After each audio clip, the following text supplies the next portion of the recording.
ಕರ್ತನಲ್ಲಿ ಪ್ರಿಯರಾದವರೇ, ದೇವರ ಜೀವವುಳ್ಳ ವಾಕ್ಯವನ್ನ ಧ್ಯಾನ ಮಾಡಲು ಯೇಸು ಕ್ರಿಸ್ತನ ಅತಿ ಮಧುರವಾದ ನಾಮದಲ್ಲಿ ನಿಮ್ಮೆಲ್ಲರನ್ನು ಪ್ರೀತಿಯಿಂದ ನಾವು ಸ್ವಾಗತಿಸುತ್ತೇವೆ.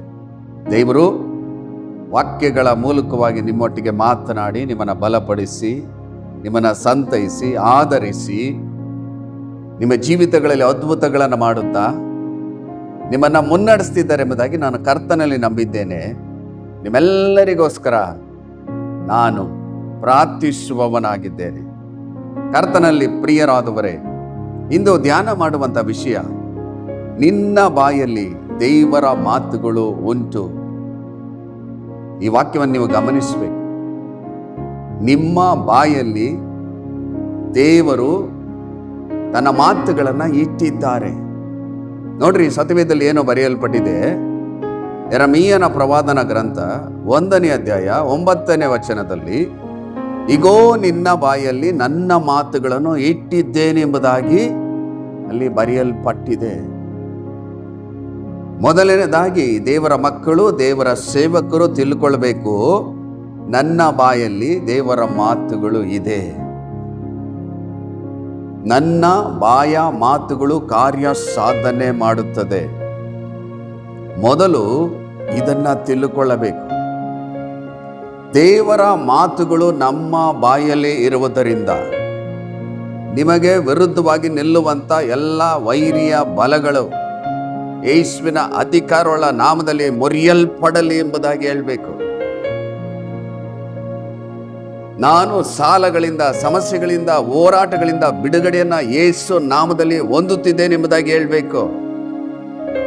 ಯೇಸುವಿನ ಅಧಿಕಾರವುಳ್ಳ ನಾಮದಲ್ಲಿ ನನಗಿರುವಂಥ ಕಾಯಿಲೆಯಿಂದ, ರೋಗದಿಂದ ಬಿಡುಗಡೆಯನ್ನು ಹೊಂದುತ್ತಾ ಇದ್ದೇನೆ ಎಂಬುದಾಗಿ ನೀವು ಹೇಳಬೇಕು. ಯಾಕಂದ್ರೆ ನಿಮ್ಮ ಬಾಯಲ್ಲಿ ದೇವರ ಮಾತುಗಳು ಉಂಟು. ಮಾತ್ರವಲ್ಲದೆ ದೇವರ ಎಲ್ಲ ವಿಧವಾದ ಆಶೀರ್ವಾದಗಳನ್ನು ಯೇಸುವಿನ ನಾಮದಲ್ಲಿ ನಾನು ಹೊಂದಿಕೊಳ್ಳುತ್ತಿದ್ದೇನೆ. ಅವೆಲ್ಲ ಆಶೀರ್ವಾದಗಳನ್ನು ಯೇಸುವಿನ ನಾಮದಲ್ಲಿ ಬರಮಾಡಿಕೊಳ್ಳುತ್ತಿದ್ದೇನೆ ಎಂಬುದಾಗಿ ನೀವು ಹೇಳಬೇಕು. ಇಷ್ಟು ದಿನಗಳು ನೀವು ಸೋಲಿನ ಮಾತುಗಳನ್ನೇ ಮಾತನಾಡಿರಬಹುದು. ಅನೇಕ ಜನರು ಹೇಳ್ತಾರೆ, ನನಗೆ ತುಂಬ ಸಾಲ ಇದೆ, ಏನು ಮಾಡೋದು? ಕಷ್ಟದಲ್ಲಿದ್ದೀನಿ, ಏನು ಮಾಡೋದು? ಸಮಸ್ಯೆಯಲ್ಲಿದ್ದೀನಿ, ಏನು ಮಾಡೋದು? ಶರೀರದಲ್ಲಿ ಆರೋಗ್ಯವಿಲ್ಲ, ಏನು ಮಾಡೋದು? ನನ್ನ ಮಕ್ಕಳು ನನ್ನ ಮಾತನ್ನ ಕೇಳುವುದಿಲ್ಲ, ಏನು ಮಾಡೋದು? ಎಂಬುದಾಗಿ ಅನೇಕ ಜನರು ಈ ವಾಕ್ಯವನ್ನ ತಿಳಿಯದೆ ಸೋತು ಹೋಗ್ತಾರೆ, ವೇದನೆ ಪಡ್ತಾರೆ. ನಿಮ್ಮ ಬಾಯಲ್ಲಿ ದೇವರ ಮಾತುಗಳನ್ನು ಇಟ್ಟಿದ್ದಾರೆ. ನೀವು ದೇವರ ವಾಕ್ಯವನ್ನ ತೆಗೆದು ಮಾತನಾಡ್ರಿ. ನನ್ನ ಕುಟುಂಬ ಯೇಸುವಿನ ನಾಮದಲ್ಲಿ ಕಟ್ಟಲ್ಪಡ್ತದೆ ಎಂಬುದಾಗಿ ಮಾತನಾಡ್ರಿ. ನನಗೆ ವಿರುದ್ಧವಾಗಿ ನಿಲ್ಲುವಂತ ಎಲ್ಲ ವೈರ್ಯ ಬಲಗಳು ಮುರಿಯಲ್ಪಡಲಿ ಎಂಬುದಾಗಿ ಮಾತನಾಡ್ರಿ. ನನ್ನ ಮನೆಯಲ್ಲಿ ದೇವರಾತ್ಮನು ಚಲಿಸಲಿ ಎಂಬುದಾಗಿ ಮಾತನಾಡ್ರಿ. ದೇವರ ಪ್ರಸನ್ನತೆಯನ್ನ ನನ್ನ ಮನೆಯಲ್ಲಿ ಬರಮಾಡಿಕೊಳ್ಳುತ್ತಾ ಇದ್ದೇನೆ ಎಂಬುದಾಗಿ ಮಾತನಾಡ್ರಿ. ದೇವರಾತ್ಮನು ನನ್ನ ಮನೆಯಲ್ಲಿ ಚಲಿಸಲಿ ಎಂಬುದಾಗಿ ಮಾತನಾಡ್ರಿ. ನೀವು ಅಧಿಕಾರ ಹೊಂದಿದ ದೇವರ ಮಕ್ಕಳಾಗಿದ್ದೀರಿ. ನಿಮ್ಮ ಬಾಯಲ್ಲಿ ದೇವರು ತನ್ನ ಮಾತುಗಳನ್ನು ಇಟ್ಟಿದ್ದಾರೆ. ಇದನ್ನು ನೀವು ತಿಳ್ಕೊಳ್ಬೇಕು. ಇದನ್ನು ತಿಳ್ಕೊಂಡು ದೇವರ ವಾಕ್ಯವನ್ನು ತೆಗೆದು ಮಾತನಾಡಬೇಕು. ನೀವು ನಂಬಬೇಕು, ನಾನು ಮಾತನಾಡುವಾಗ ದೇವರು ಕಾರ್ಯ ಮಾಡ್ತಾರೆ. ಯಾಕಂದರೆ ನನ್ನ ಬಾಯಲ್ಲಿ ದೇವರು ತನ್ನ ಮಾತುಗಳನ್ನು ಇಟ್ಟಿದ್ದಾರೆ ಎಂಬುದಾಗಿ ನಂಬಬೇಕು. ನೋಡ್ರಿ, ವಾಕ್ಯದಲ್ಲಿ ಏನು ಬರೆಯಲ್ಪಟ್ಟಿದೆ? ಯೋಹಾನ ಬರೆದ ಸುವಾರ್ತೆ 1ನೇ ಅಧ್ಯಾಯ 12ನೇ ವಚನದಲ್ಲಿ, ಯಾರ್ಯಾರು ಆತನ ಅಂಗೀಕರಿಸಿದರೋ, ಅಂದರೆ ಆತನ ಹೆಸರಿನಲ್ಲಿ ನಂಬಿಕೆ ಇಟ್ಟರೋ, ಅವರಿಗೆ ದೇವರ ಮಕ್ಕಳಾಗುವ ಅಧಿಕಾರ ಕೊಟ್ಟನು. ಹಲ್ಲೆಲೂಯಾ! ದೇವರ ಪರಿಶುದ್ಧವಾದ ನಾಮಕ್ಕೆ ಸ್ತೋತ್ರವಾಗಲಿ. ನೀವು ಯೇಸುವನ್ನು ಅಂಗೀಕರಿಸಿಕೊಂಡ ಮೇಲೆ, ಯೇಸುವಿನ ಹೆಸರಿನಲ್ಲಿ ನಂಬಿಕೆ ಇಟ್ಟ ಮೇಲೆ ನೀವು ದೇವರ ಮಕ್ಕಳಾಗಿದ್ದೀರಿ. ಅಧಿಕಾರ ಹೊಂದಿದ ದೇವರ ಮಕ್ಕಳು. ನೀವು ಹೇಳಬೇಕು, ನಾನು ಅಧಿಕಾರ ಹೊಂದಿದ ದೇವರ ಮಗನು, ಮಗಳು ಆಗಿದ್ದೇನೆ. ನನ್ನ ಬಾಯಲ್ಲಿ ದೇವರ ಮಾತುಗಳಿದೆ. ನಾನು ಮಾತನಾಡುವಾಗ ಅದು ಕಾರ್ಯ ಸಾಧನೆ ಮಾಡುತ್ತದೆ. ದೇವರು ಈ ಭೂಮಿಯನ್ನು, ಆಕಾಶವನ್ನು, ಎಲ್ಲವನ್ನ ದೇವರು ಬಾಯ ಮಾತಿನಿಂದ ಸೃಷ್ಟಿ ಮಾಡಿದರು. ಆತನು ಮಾತನಾಡುವಾಗ ಎಲ್ಲ ಉಂಟಾಯಿತು ಎಂಬುದಾಗಿ ನೋಡುತ್ತೇವೆ. ಇಲ್ಲಿ ದೇವರು ಹೇಳ್ತಾ ಇದ್ದಾರೆ, ನಮ್ಮ ಬಾಯಲ್ಲಿ ದೇವರ ಮಾತುಗಳನ್ನು ಇಟ್ಟಿದ್ದಾರೆ, ತನ್ನ ಮಕ್ಕಳಾಗುವ ಅಧಿಕಾರವನ್ನ ಕೊಟ್ಟಿದ್ದಾರೆ. ದೇವರ ಮಾತುಗಳು ಕಾರ್ಯ ಸಾಧನೆ ಮಾಡಿದ್ದು ಅದೇ ರೀತಿ ದೇವರ ಮಕ್ಕಳಾದ ನಮ್ಮ ಬಾಯ ಮಾತುಗಳು ಕಾರ್ಯ ಸಾಧನೆ ಮಾಡುತ್ತದೆ. ಮೊದಲು ನೀವು ಇದನ್ನ ತಿಳ್ಕೊಳ್ಬೇಕು. ನಾನು ದೇವರ ಮಗನಾಗಿದ್ದೇನೆ, ಅಧಿಕಾರ ಹೊಂದಿದ ಮಗನಾಗಿದ್ದೇನೆ, ನನ್ನ ಬಾಯಲ್ಲಿ ದೇವರ ಮಾತುಗಳು ಉಂಟು. ಇದನ್ನು ಕೇಳುವಾಗ ಎಷ್ಟು ಸಂತೋಷ ಆಗ್ತದೆ. ದೇವರ ಮಾತುಗಳನ್ನು ಮಾತನಾಡ್ರಿ. ನನ್ನ ಕುಟುಂಬ ಕಟ್ಟಲ್ಪಡ್ತದೆ, ನಾನು ಆಶೀರ್ವಾದ ಹೊಂದುತ್ತೇನೆ ಯೇಸು ನಾಮದಲ್ಲಿ, ನನಗೆ ವಿರುದ್ಧವಾಗಿ ನಿಲ್ಲುವಂತ ಎಲ್ಲ ದುರಾತ್ಮನ ಬಲಗಳು, ದುಶ್ಶಕ್ತಿ ಬಲಗಳು, ಮಾಟಮಂತ್ರ ಬಲಗಳು ಯೇಸು ನಾಮದಲ್ಲಿ ಮುರಿಯಲ್ಪಡುತ್ತಿದೆ. ಹೇಳ್ರಿ. ಹೇಳುವಾಗ ದೇವರ ಶಕ್ತಿಯಲ್ಲಿ ಇಳಿದು ಬರ್ತದೆ. ದೇವರು ನಿಮಗೆ ಅಧಿಕಾರವನ್ನ ಕೊಟ್ಟಿದ್ದಾರೆ. ನಿಮ್ಮ ಬಾಯಲ್ಲಿ ದೇವರ ಮಾತುಗಳು ಉಂಟು. ನೀವು ಮಾತನಾಡುವಾಗ ಕಾರ್ಯ ಸಾಧನೆ ಮಾಡುತ್ತದೆ. ನಿಮ್ಮ ಬಾಯಿಂದ ಬಂದಂತ ಮಾತುಗಳು ನನ್ನ ಪ್ರದೇಶದಲ್ಲಿ ದೇವರ ಆತ್ಮನು ಚಲಿಸಲಿ, ಎಲ್ಲ ವೈರ್ಯ ಬಲಗಳು ಮುರಿಯಲ್ಪಡಲಿ. ದೇವರ ಚಿತ್ತ, ದೇವರ ಉದ್ದೇಶ, ದೇವರ ಸಂಕಲ್ಪ ನನ್ನಲ್ಲಿ, ನನ್ನ ಕುಟುಂಬದಲ್ಲಿ ನೆರವೇರಲಿ ಎಂಬುದಾಗಿ ನೀವು ಮಾತನಾಡ್ರಿ. ನೀವು ಮಾತನಾಡುವಾಗ ದೇವರು ಕಾರ್ಯ ಮಾಡುತ್ತಾರೆ. ನೋಡ್ರಿ ಪ್ರಿಯರೇ, ಮತ್ತಾಯನು ಬರೆದ ಸುವಾರ್ತೆ 17ನೇ ಅಧ್ಯಾಯ 21ನೇ ವಚನದಲ್ಲಿ, ನಿಮ್ಮ ಕೈಯಿಂದ ಆಗದಂಥದ್ದು ಒಂದು ಇರುವುದಿಲ್ಲ ಅಂದನು ಎಂಬುದಾಗಿ ಬರೆಯಲ್ಪಟ್ಟಿದೆ. ದೇವರು ಹೇಳ್ತಾ ಇದ್ದಾರೆ, ನಿಮ್ಮ ಕೈಯಿಂದ ಎಲ್ಲವೂ ಸಾಧ್ಯ. ನಿಮ್ಮ ಬಾಯಲ್ಲಿ ನನ್ನ ಮಾತುಗಳನ್ನು ಇಟ್ಟಿದ್ದೇನೆ, ನಿಮಗೆ ಅಧಿಕಾರವನ್ನು ಕೊಟ್ಟಿದ್ದೇನೆ, ನಿಮ್ಮ ಕೈಯಿಂದ ಎಲ್ಲವೂ ಸಾಧ್ಯ ಎಂಬುದಾಗಿ ದೇವರ ವಾಕ್ಯದಲ್ಲಿ ನೋಡುತ್ತೇವೆ. ಅದಕ್ಕಾಗಿಯೇ ನೀವು ಸತ್ಯವೇದವನ್ನು ಕ್ರಮವಾಗಿ ಓದಿ ಧ್ಯಾನಿಸಬೇಕು. ದೇವರು ಏನನ್ನ ತಿಳಿಸಿದ್ದಾರೆ ಎಂಬುದಾಗಿ ತಿಳ್ಕೊಳ್ಬೇಕು. ದೇವರ ವಾಕ್ಯದಲ್ಲಿ ಎಷ್ಟು ಸ್ಪಷ್ಟವಾಗಿ ಬರೆಯಲ್ಪಟ್ಟಿದೆ ನೋಡ್ರಿ. ನಿಮ್ಮ ಕೈಯಿಂದ ಎಲ್ಲವೂ ಸಾಧ್ಯ. ನೀವು ಹೇಳಬೇಕು, ನಾನು ದೇವರ ಮಗನು, ಮಗಳು ಆಗಿರುವುದರಿಂದ ನನ್ನ ಕೈಯಲ್ಲಿ ಎಲ್ಲವೂ ಸಾಧ್ಯ. ನನ್ನ ಬಾಯ ಮಾತುಗಳು ಕಾರ್ಯ ಸಾಧನೆ ಮಾಡುತ್ತದೆ. ನಾವು ಅಧಿಕಾರ ಹೊಂದಿದ ದೇವರ ಮಕ್ಕಳಾಗಿದ್ದೇವೆ ಎಂಬುದಾಗಿ ನೀವು ತಿಳ್ಕೊಂಡಾಗ ನಿಮಗೆ ಸಂತೋಷ ಆಗ್ತದೆ. ನೀವು ದೇವರ ಮಾತುಗಳನ್ನು ಮಾತನಾಡ್ತೀರ. ದೇವರ ಮಾತುಗಳನ್ನು ನೀವು ಮಾತನಾಡುವಾಗ ಪರಿಸ್ಥಿತಿ ಮಾರ್ಪಡುತ್ತದೆ, ಸ್ಥಿತಿಗತಿಗಳು ಮಾರ್ಪಡುತ್ತದೆ. ನಿಮ್ಮ ಕುಟುಂಬದಲ್ಲಿ ದೇವರಾತ್ಮನು ಚಲಿಸ್ತಾರೆ. ದೇವರ ಆಶೀರ್ವಾದಗಳನ್ನು ಹೊಂದಿಕೊಳ್ತೀರಾ, ಸಾಕ್ಷಿಯಾಗಿ ಜೀವಿಸ್ತೀರಾ. ಕರ್ತನಲ್ಲಿ ಪ್ರೀತಿಯುಳ್ಳ ದೈವ ಜನರೇ, ನನ್ನ ಸಹೋದರ, ನನ್ನ ಸಹೋದರಿ, ದೇವರು ಈ ವಾಕ್ಯದ ಮೂಲಕವಾಗಿ ನಿಮ್ಮೊಟ್ಟಿಗೆ ಮಾತನಾಡುವಾಗ ಈ ವಾಕ್ಯವನ್ನ ನೀವು ನಂಬಿರಿ. ದೇವರು ನನಗೆ ಅಧಿಕಾರವನ್ನ ಕೊಟ್ಟಿದ್ದಾರೆ. ಈ ಭೂಲೋಕದಲ್ಲಿ ನನಗೆ ಅಧಿಕಾರ ಉಂಟು. ವೈರ್ಯ ಬಲಗಳನ್ನ ಮುರಿಯುವಂತ ಅಧಿಕಾರ, ಜಯದ ಮೇಲೆ ಜಯವನ್ನ ಪಡೆದುಕೊಳ್ಳುವಂತ ಅಧಿಕಾರ, ದೇವರ ರಾಜ್ಯವನ್ನ ಕಟ್ಟುವಂತ ಅಧಿಕಾರ, ದೇವರ ಚಿತ್ತ, ದೇವರ ಉದ್ದೇಶ, ದೇವರ ಸಂಕಲ್ಪವನ್ನ ಮಾಡುವಂತ ಅಧಿಕಾರವನ್ನ ದೇವರು ನನಗೆ ಕೊಟ್ಟಿದ್ದಾರೆ. ನನ್ನ ಕೈಯಿಂದ ಎಲ್ಲವೂ ಸಾಧ್ಯ ಎಂಬುದಾಗಿ ನೀವು ತಿಳ್ಕೊಂಡಾಗ ನಿಮ್ಗೆ ಸಂತೋಷ ಆಗ್ತದೆ. ಈ ಲೋಕದಲ್ಲಿ ನೀವು ಧೈರ್ಯದಿಂದ ಜೀವಿಸ್ತೀರಾ. ದೇವರ ಮಾತುಗಳನ್ನ ಮಾತನಾಡಿ ಜಯವನ್ನ ಪಡ್ಕೊಳ್ತೀರಾ, ಆಶೀರ್ವಾದನ ಪಡ್ಕೊಳ್ತೀರಾ, ನೀವು ಸಾಕ್ಷಿ ಆಗ್ತೀರಾ. ಇದು ದೇವರ ಉದ್ದೇಶವಾಗಿದೆ. ನೋಡ್ರಿ, ವಾಕ್ಯದಲ್ಲಿ ಏನು ಬರೆಯಲ್ಪಟ್ಟಿದೆ? ಜ್ಞಾನೋಕ್ತಿ ಪುಸ್ತಕ 18ನೇ ಅಧ್ಯಾಯ 20ರಿಂದ 21 ವಚನದಲ್ಲಿ, ಮನುಷ್ಯನು ತನ್ನ ಬಾಯ ಬೆಳೆಯನ್ನು ಹೊಟ್ಟೆ ತುಂಬ ಉಣ್ಣುವನು, ತನ್ನ ತುಟಿಗಳ ಫಲವನ್ನು ಸಾಕಾದಷ್ಟು ತಿನ್ನುವನು. ಜೀವನ ಮರಣಗಳು ನಾಲಿಗೆ ವಶ, ವಚನ ಪ್ರಿಯರು ಅದರ ಫಲವನ್ನು ಅನುಭವಿಸುವರು ಎಂಬುದಾಗಿ ಬಹಳ ಸ್ಪಷ್ಟವಾಗಿ ಬರೆಯಲ್ಪಟ್ಟಿದೆ. ನೋಡ್ರಿ, ದೇವರ ವಾಕ್ಯದಲ್ಲಿ ಎಷ್ಟು ಸ್ಪಷ್ಟವಾಗಿ ಬರೆಯಲ್ಪಟ್ಟಿದೆ. ಮನುಷ್ಯನು ತನ್ನ ಬಾಯ ಬೆಳೆಯನ್ನು ಹೊಟ್ಟೆ ತುಂಬ ಉಣ್ತಾನಂತೆ. ನೀವು ಬಾಯಲ್ಲಿ ಏನನ್ನ ಬಿತ್ತುತ್ತೀರೋ ಅದನ್ನು ಉಣ್ಣುತ್ತೀರಾ, ತಿನ್ನುತ್ತೀರಾ.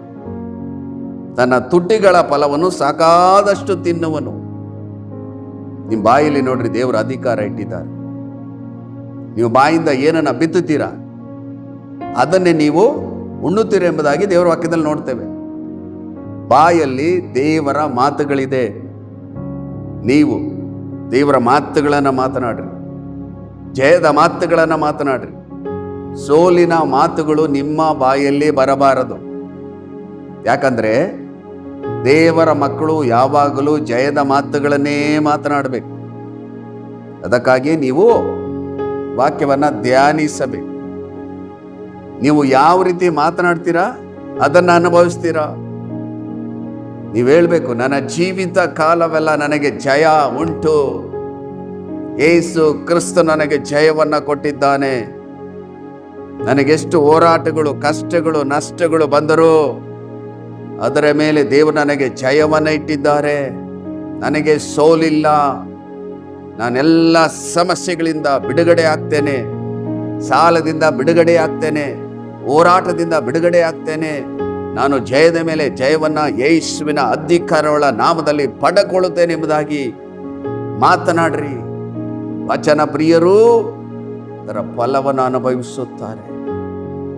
ಕರ್ತನಲ್ಲಿ ಪ್ರೀತಿಯುಳ್ಳ ದೈವ ಜನರೇ, ನನ್ನ ಸಹೋದರ, ನನ್ನ ಸಹೋದರಿ, ವಾಕ್ಯವನ್ನ ಗಮನಿಸಿರಿ. ದೇವರ ಮಾತುಗಳನ್ನ ಮಾತನಾಡ್ರಿ. ಸತ್ಯವೇದವನ್ನ ಓದ್ರಿ. ವಾಕ್ಯವನ್ನ ತೆಗೆದು ಮಾತನಾಡ್ರಿ. ನೀವು ಹೇಳ್ಬೇಕು, ದೇವರು ನನಗಿಟ್ಟಿರುವಂತಹ ಎಲ್ಲ ಆಶೀರ್ವಾದಗಳನ್ನು ಯೇಸುವಿನ ಅಧಿಕಾರವುಳ್ಳ ನಾಮದಲ್ಲಿ ಬರಮಾಡಿಕೊಳ್ಳುತ್ತಾ ಇದ್ದಾನೆ. ನನಗಿರುವಂತಹ ತಡೆಗಳು ಯೇಸು ನಾಮದಲ್ಲಿ ಮುರಿಯಲ್ಪಡಲಿ ಎಂಬುದಾಗಿ ಹೇಳ್ಬೇಕು. ನೀವು ನಿಮಗೆ ವೈರಿಯಾದ ಸೈತಾನು ತಂದಾಕುವಂತ ಎಲ್ಲ ತಡೆಗಳನ್ನ ಮುರಿಯಬೇಕು. ಅಧಿಕಾರವನ್ನ ನಿಮ್ಮ ಬಾಯಲ್ಲಿ ಇಟ್ಟಿದ್ದಾರೆ.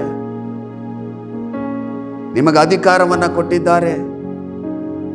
ಇದನ್ನು ನೀವು ತಿಳ್ಕೊಂಡು ದೇವರ ಮಾತುಗಳನ್ನೇ ಮಾತನಾಡಿ. ನೀವು ಸಂತೋಷವಾಗಿರಬೇಕು. ಜಯದ ಮಾತುಗಳನ್ನು ಮಾತನಾಡಬೇಕು. ಯಾಕಂದ್ರೆ ನನ್ನ ಬಾಯಲ್ಲಿ ದೇವರ ಮಾತುಗಳಿದೆ ಎಂಬುದಾಗಿ ನೀವು ತಿಳ್ಕೊಂಡಾಗ ನಿಮಗೆ ಸಂತೋಷ ಆಗ್ತದೆ. ಆಗ ದೇವರ ಮಾತುಗಳು ನೀವು ಮಾತನಾಡ್ತೀರಿ. ಈ ಲೋಕದಲ್ಲಿ ನಾವು ಜೀವನ ಮಾಡುವಾಗ ಕಷ್ಟಗಳು, ಸಂಕಟಗಳು, ಹೋರಾಟಗಳು ಬರ್ತವೆ. ನೀವೇನ್ ಮಾಡಬೇಕು? ಜಯದ ಮಾತುಗಳನ್ನು ಮಾತನಾಡಬೇಕು. ದೇವರು ನಿಮ್ಮ ಬಾಯಲ್ಲಿ ತನ್ನ ಮಾತುಗಳನ್ನು ಇಟ್ಟಿದ್ದಾರೆ. ಈ ಸಮಸ್ಯೆಯಲ್ಲಿ ನಾನು ಮುಳುಗಿ ಹೋಗುವುದಿಲ್ಲ, ನಾನು ಜಯವನ್ನ ಪಡೆದುಕೊಳ್ಳುತ್ತೇನೆ. ನನಗೇನು ನಷ್ಟ ಆಯಿತು 2ರಷ್ಟು ಲಾಭವನ್ನು ನಾನು ಪಡೆದುಕೊಳ್ತೇನೆ. ನಾನೇನು ಅವಮಾನ ಹೊಂದಿದ್ದೇನೋ 2ರಷ್ಟು ಮಾನವನ್ನು ಹೊಂದಿಕೊಳ್ತೇನೆ. ದೇವರು ನನಗೆ ಅದನ್ನು ಅನುಗ್ರಹಿಸಿ ಕೊಡ್ತಾರೆ ಎಂಬುದಾಗಿ ನೀವು ದೇವರ ಮಾತುಗಳನ್ನು ನೀವು ಮಾತನಾಡಬೇಕು ಎನ್ನುವುದೇ ದೇವರ ಉದ್ದೇಶವಾಗಿದೆ. ದೇವರು ಈ ವಾಕ್ಯದ ಮೂಲಕವಾಗಿ ನಿಮ್ಮೊಟ್ಟಿಗೆ ಮಾತನಾಡುವಾಗ ನಿಮ್ಮ ಜೀವಿತದಲ್ಲಿ ಒಂದು ತೀರ್ಮಾನ ಮಾಡ್ರಿ, ಇನ್ನು ಮುಂದೆ ನಾನು ದೇವರ ಮಾತುಗಳನ್ನೇ ಮಾತನಾಡ್ತೇನೆ. ನಿಮ್ಮ ಬಾಯಲ್ಲಿ ದೇವರ ಚಿತ್ತಕ್ಕೆ ವಿರುದ್ಧವಾದಂಥ ಮಾತುಗಳು, ಸುಳ್ಳು ಮಾತನಾಡುವಂಥದ್ದು, ಹೊಲಸು ಮಾತು ಮಾತನಾಡುವಂಥದ್ದು, ಕೆಟ್ಟ ಮಾತು ಮಾತನಾಡುವಂಥದ್ದು, ಇನ್ನೊಬ್ಬರ ಬಗ್ಗೆ ಮಾತನಾಡುವಂಥದ್ದು ಇದು ಬರಕೂಡ್ದು. ನಮ್ಮ ಬಾಯನ್ನ ಶುದ್ಧವಾಗಿ ಇಟ್ಟುಕೊಳ್ಳಬೇಕು. ನಮ್ಮ ಬಾಯಲ್ಲಿ ದೇವರ ಮಾತುಗಳನ್ನೇ ಮಾತನಾಡಬೇಕು, ಒಳ್ಳೆಯ ಮಾತುಗಳನ್ನೇ ಮಾತನಾಡಬೇಕು. ನಮ್ಮ ಬಾಯ ಮಾತುಗಳು ನೊಂದ ಮನವನ್ನು ಸಂತೈಸಬೇಕು. ನಮ್ಮ ಬಾಯ ಮಾತಿನಿಂದ ಇನ್ನೊಬ್ಬರಿಗೆ ಸಂತೋಷವಾಗಬೇಕು, ದುಃಖ ಆಗಬಾರ್ದು, ಇನ್ನೊಬ್ಬರಿಗೆ ನೋವಾಗಬಾರ್ದು. ದೇವರ ಮಾತುಗಳು ಎಲ್ಲರನ್ನೂ ಸಂತೈಸ್ತದೆ, ಬಲಪಡಿಸ್ತದೆ, ಆಧರಿಸ್ತದೆ. ದೇವರ ಮಕ್ಕಳ ಬಾಯಿಂದ ಬರುವಂತ ಮಾತುಗಳು ಇನ್ನೊಬ್ಬರನ್ನ ಸಂತೈಸಬೇಕು. ನಿಮ್ಮ ಬಾಯನ್ನ ಕಾದುಕೊಳ್ಳಬೇಕು. ವಾಕ್ಯದಲ್ಲಿ ನೋಡ್ತೇವೆ, ವಚನ ಪ್ರಿಯರು ಅದರ ಫಲವನ್ನು ಅನುಭವಿಸುತ್ತಾರೆ. ನೀವು ಯಾವ ರೀತಿ ಮಾತನಾಡ್ತೀರಾ ಅದನ್ನು ಅನುಭವಿಸ್ತೀರ. ಇಂದು ದೇವರು ವಾಕ್ಯದ ಮೂಲಕವಾಗಿ ನಿಮ್ಮೊಟ್ಟಿಗೆ ಮಾತನಾಡಿರುವಾಗ ನಿಮ್ಮ ಬಾಯಲ್ಲಿ ದೇವರ ಮಾತುಗಳು ಉಂಟು. ನೋಡ್ರಿ, ಇನ್ನೊಂದು ವಾಕ್ಯದಲ್ಲಿ ನೋಡ್ಬೇಕಾದ್ರೆ ಯೋಹಾನ ಬರೆದ ಸುವಾರ್ತೆ 14ನೇ ಅಧ್ಯಾಯ 12ನೇ ವಚನದಲ್ಲಿ, ನಿಮಗೆ ನಿಜ ನಿಜವಾಗಿ ಹೇಳುತ್ತೇನೆ, ನನ್ನ ನಂಬುವವನು ನಾನು ನಡೆಸುವ ಕ್ರಿಯೆಗಳನ್ನು ತಾನೂ ನಡೆಸುವನು ಮತ್ತು ಅವುಗಳಿಗಿಂತ ಮಹತಾದ ಕ್ರಿಯೆಗಳನ್ನು ನಡೆಸುವನು ಎಂಬುದಾಗಿ ಬರೆಯಲ್ಪಟ್ಟಿದೆ. ಈ ವಾಕ್ಯವನ್ನು ಗಮನಿಸಿರಿ, ಧ್ಯಾನಿಸಿರಿ. ಈ ವಾಕ್ಯವನ್ನು ನೋಡಿ ನನಗೆ ಆಶ್ಚರ್ಯ ಆಯಿತು. ಈ ವಾಕ್ಯವನ್ನು ಓದಿದ ಮೇಲೆ ದೇವರಿಗೆ ಸ್ತೋತ್ರ ಹೇಳಿದೆ. ನೋಡ್ರಿ, ವಾಕ್ಯದಲ್ಲಿ ಏನು ಬರೆಯಲ್ಪಟ್ಟಿದೆ? ನಿಮಗೆ ನಿಜ ನಿಜವಾಗಿ ಹೇಳುತ್ತೇನೆ. ದೇವರು ಒತ್ತಿ ಒತ್ತಿ ಹೇಳ್ತಾ ಇದ್ದಾರೆ, ನಿಮಗೆ ನಿಜ ನಿಜವಾಗಿ ಹೇಳ್ತೇನೆ, ನನ್ನ ನಂಬುವನು ನಾನು ನಡೆಸುವ ಕ್ರಿಯೆಗಳನ್ನು ತಾನು ನಡೆಸುತ್ತಾನೆ. ದೇವರು ನಡೆಸುವಂಥ ಕ್ರಿಯೆಗಳನ್ನು ನಾವು ನಡೆಸಲು ಸಾಧ್ಯ ಎಂಬುದಾಗಿ ದೇವರ ವಾಕ್ಯದಲ್ಲಿ ನೋಡ್ತೇವೆ. ಮಾತ್ರವಲ್ಲದೆ ಮತ್ತು ಅವುಗಳಿಗಿಂತ ಮಹತಾದ ಕ್ರಿಯೆಗಳನ್ನು ನಡೆಸುವನು. ದೇವರ ಆಸೆ, ದೇವರ ಬಯಕೆ ನೋಡ್ರಿ, ನಾನು ಮಾಡಿದ ಕ್ರಿಯೆಗಳನ್ನು ನನ್ನ ಮಕ್ಕಳು ಮಾಡಬೇಕು ಮತ್ತು ಅವುಗಳಿಗಿಂತ ಮಹತಾದ ಕ್ರಿಯೆಗಳನ್ನು ತನ್ನ ಮಕ್ಕಳ ಮೂಲಕವಾಗಿ ಮಾಡಬೇಕೆಂಬುದಾಗಿ ದೇವರೇ ಅದನ್ನು ನೋಡ್ತಿದ್ದಾರೆ. ಈ ವಾಕ್ಯವನ್ನು ಕೇಳುವಾಗ ಎಷ್ಟು ಸಂತೋಷ ಆಗ್ತದೆ. ಈ ವಾಕ್ಯವನ್ನು ಧ್ಯಾನಿಸಿರಿ, ಗಮನಿಸಿರಿ. ದೇವರು ನಿಮ್ಮ ಬಾಯಲ್ಲಿ ದೇವರ ಮಾತುಗಳನ್ನಿಟ್ಟಿದ್ದಾರೆ. ದೇವರು ನಿಮಗೆ ಅಧಿಕಾರವನ್ನು ಕೊಟ್ಟಿದ್ದಾರೆ. ನಿಮ್ಮ ಕೈಯಲ್ಲಿ ಆಗದಂಥದ್ದು ಒಂದೂ ಇರುವುದಿಲ್ಲ. ಮಾತ್ರವಲ್ಲದೆ ಜೀವನ ಮರಣಗಳು ನಾಲಿಗೆ ವಶ, ವಚನ ಪ್ರಿಯರು ಅದರ ಫಲವನ್ನು ಅನುಭವಿಸ್ತಾರೆ ಎಂಬುದಾಗಿ ಬರೆಯಲ್ಪಟ್ಟಿದೆ. ಇಲ್ಲಿ ದೇವರು ಹೇಳ್ತಾರೆ, ನನ್ನ ನಂಬುವನು ನಾನು ಮಾಡುವ ಕಾರ್ಯಗಳನ್ನು ತಾನು ಮಾಡ್ತಾನೆ, ಅದಕ್ಕಿಂತ ಮಹತಾದ ಕಾರ್ಯಗಳನ್ನು ಮಾಡ್ತಾನೆ. ಈ ವಾಕ್ಯವನ್ನು ಕೇಳುವಾಗ ಎಷ್ಟು ಸಂತೋಷ ಆಗ್ತದೆ. ದೇವರಿಗೆ ಎಷ್ಟು ಸ್ತೋತ್ರ ಹೇಳಬೇಕು. ನಾವು ಅನೇಕ ಜನರಿಗೆ ಪ್ರಾರ್ಥನೆ ಮಾಡ್ತೇವೆ. ಪ್ರಾರ್ಥನೆ ಮಾಡಿದ ಮೇಲೆ ಅವರು ತಮ್ಮ ಸಾಕ್ಷಿಯನ್ನು ಹೇಳ್ತಾರೆ. ನನಗೆ ಬಿಡುಗಡೆ ಆಯಿತು, ರೋಗದಿಂದ ಬಿಡುಗಡೆ ಆಯಿತು, ದೆವ್ವದಿಂದ ಬಿಡುಗಡೆ ಆಯಿತು, ಸಮಸ್ಯೆಗಳಿಂದ ಬಿಡುಗಡೆ ಆಯಿತು. ದೇವರಿಂದ ಸಾಧ್ಯ.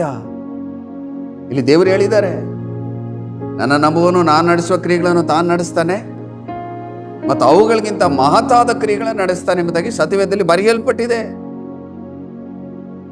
ದೇವರ ಮಾತುಗಳು ಕಾರ್ಯ ಸಾಧನೆ ಮಾಡುತ್ತದೆ.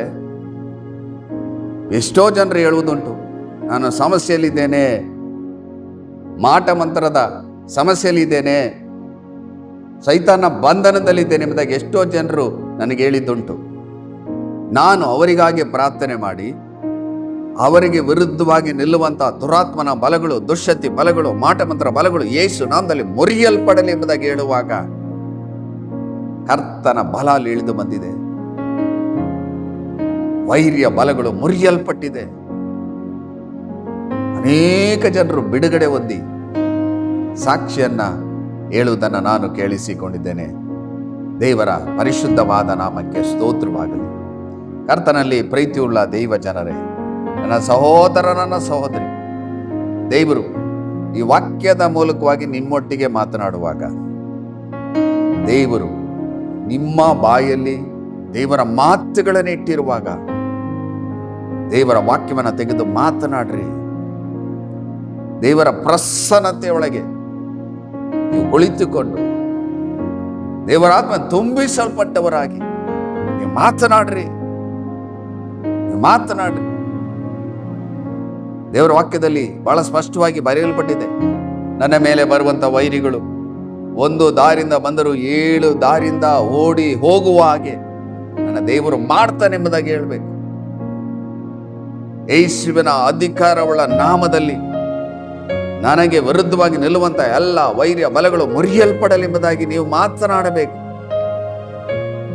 ನೀವು ದೇವರ ಮಾತುಗಳನ್ನು ಮಾತನಾಡುವಾಗ ದೇವರ ಮಾತುಗಳು ಕಾರ್ಯ ಸಾಧನೆ ಮಾಡುತ್ತದೆ. ಕರ್ತನಲ್ಲಿ ಪ್ರೀತಿಯುಳ್ಳ ದೈವ ಜನರೇ, ನನ್ನ ಸಹೋದರ, ನನ್ನ ಸಹೋದರಿ, ಈ ವಾಕ್ಯವನ್ನು ಕೇಳಿಸಿಕೊಂಡ ಮೇಲೆ ನೀವು ಸಂತೋಷವಾಗಿ ಜಯದ ಮಾತುಗಳನ್ನು ಮಾತನಾಡ್ರಿ. ಹಿಂದಿನಿಂದ ನೀವು ಹೇಳ್ರಿ, ನಾನೆಲ್ಲ ಸಮಸ್ಯೆಗಳಿಂದ ಬಿಡುಗಡೆಯನ್ನ ಯೇಸು ನಾಮದಲ್ಲಿ ಹೊಂದಿಕೊಳ್ಳುತ್ತಿದ್ದೇನೆ. ನನ್ನ ಮನೆಯ ಪರಿಸ್ಥಿತಿ ಬದಲಾವಣೆ ಆಗ್ತದೆ, ದೇವರ ಚಿತ್ತಂತೆ ಮಾರ್ಪಡುತ್ತದೆ. ಯೇಸು ನಾಮದಲ್ಲಿರುವಂಥ ಎಲ್ಲ ಆಶೀರ್ವಾದಗಳನ್ನು ನನ್ನ ಕುಟುಂಬದಲ್ಲಿ ಬರಮಾಡಿಕೊಳ್ಳುತ್ತಾ ಇದ್ದೇನೆ. ದೇವರು ನನ್ನ ಕುಟುಂಬನ ರೂಪಿಸಿ ಮಾರ್ಪಡಿಸಿ ತನ್ನ ಚಿತ್ತಂತೆ ಉಪಯೋಗಿಸ್ತಾರೆ ಎಂಬುದಾಗಿ ನೀವು ಮಾತನಾಡ್ರಿ. ಜಯದ ಮಾತುಗಳನ್ನು ಮಾತನಾಡುವಾಗ ದೇವರು ಕಾರ್ಯ ಮಾಡುತ್ತಾರೆ. ಬನ್ನಿ ಪ್ರಿಯರೇ, ದೇವರ ವಾಕ್ಯವನ್ನ ಕೇಳಿಸಿಕೊಂಡಂತ ನೀವುಗಳು, ದೇವರೇ ನನ್ನ ಬಾಯಲ್ಲಿ ನಿನ್ನ ಮಾತುಗಳನ್ನಿಟ್ಟಿದ್ದರೆ ನಿನಗೆ ಸ್ತೋತ್ರ. ಇನ್ನು ಮುಂದೆ ಜಯದ ಮಾತುಗಳನ್ನೇ ಮಾತನಾಡ್ತೇನೆ, ನನ್ನ ಆಶೀರ್ವದಿಸಿರಿ ಎಂಬುದಾಗಿ ನೀವು ಕೇಳುವಾಗ ಖಂಡಿತವಾಗಲೂ ದೇವರು ನಿಮ್ಮನ್ನು ಆಶೀರ್ವದಿಸ್ತಾರೆ. ಪ್ರಾರ್ಥನೆ ಮಾಡೋಣ ಪ್ರಿಯರೇ.